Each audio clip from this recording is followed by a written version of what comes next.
drive around, fine. If you don't want to take Uber, just take 1 week. I came back home with the result. David was not there. I called him. Your result is out. The result says you are not the father of the child. David said, Daddy, I told you I've never seen this girl before. I said, well, that's not the end of the story, because I've asked the mom to stay so that we can do more, at least 2 confirmatory tests. He said, okay, fine. And I told him, anytime we are going to, let me know when you are going to be back in Nigeria so that we'll be able to fix. But the mom and the daughter, they are in Lagos. So if they are ready to do it, you have to come back immediately so we can do this other 2 confirmatory tests. Around 7 p.m. that day, my driver called me, said he was calling from Ibadan. I said, what are you doing in Ibadan? He said the grandmother got upset, was saying all kinds of things to the daughter, and she was really, really, very upset, and said that, she wants to go back to Ibadan. She doesn't want to stay in Lagos anymore. She's no more interested in anything. So that was why he took them to Ibadan. And I didn't hear anything from her anymore. The first time I heard something was the grandmother went to the Oni of Ife to tell Oni of Ife to please prevail upon me to accept this child that David gave money the day we went to give the samples, that David gave money to somebody in David does not even know them in that hospital. I was there. I was the one that paid the bill. We did not pay. David did not pay. We were in the room together. They took the sample and we left together. The grandmother said he saw David giving a big envelope to somebody to maybe change the samples or whatever. She alleged that the thing was tampered with. She went to the monarch of my town, the Timi of Ede, and also reported me that they should prevail upon me, that why are we doing a DNA test? Can't they see that this girl is very light-skinned, that we have light-skinned people in my family, it looks like us and all that. I said, look, I'm going to only rely on the science of. So when my Oni of Ife called me, I told them my own story. And I said I offered her that we should do this confirmatory test. That she did not take the offer. She left. Thereafter, we started getting things from Kemi Olu lawyer.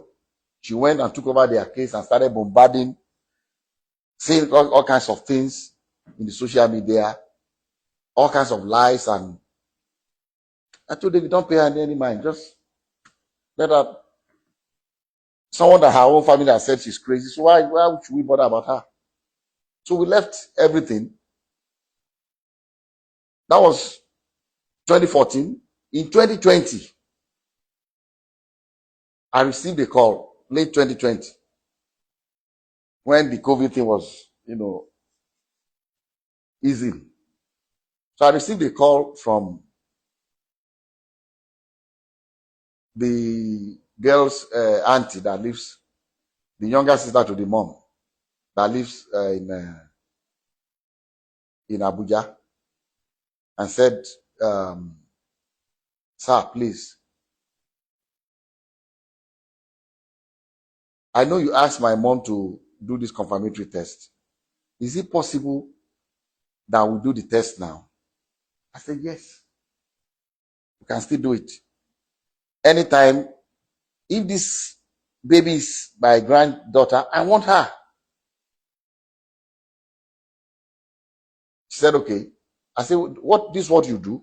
Okay, and before then, through this Kemi and some other people in the social media, they also alleged that maybe it's not David, maybe it's my nephew called B Red, because B Red's name is Adebayo, but his middle name also is David. It's Adebayo, David Adeleke. So when the auntie of the little girl called, I said, look, this is what we are going to do. You go and pick your own clinic of your choice. Come to Lagos. I'll make sure David is available. Bring the little girl. We'll go to your own clinic and do it. I said, but before we do that, I'm going to arrange for another clinic in Lekki, apart from the Vedic one we went before, so that David and that little girl will do 2 more tests. And then I'll arrange 2 clinics for my nephew, Bayo, to do 2 tests. I said, so the day you are going to come, we are going to have 4 different tests. So that was why people, you must have heard that we've done about 5 DNA tests. Actually, 3 was done by David, 2 by Bayo. So the girl came. They went. I didn't follow them. They went to the first clinic in Lekki here.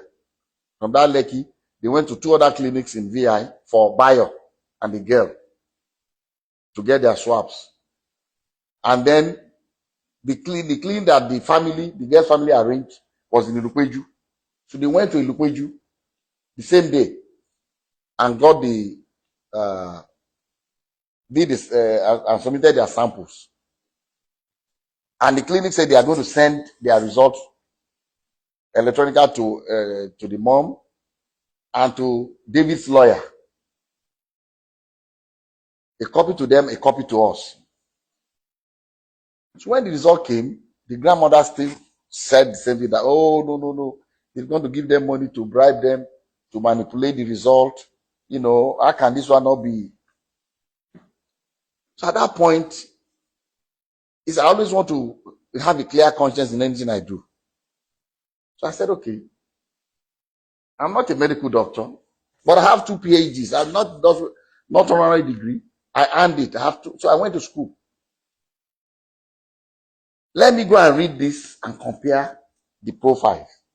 So what I did was, my granddaughter Emade,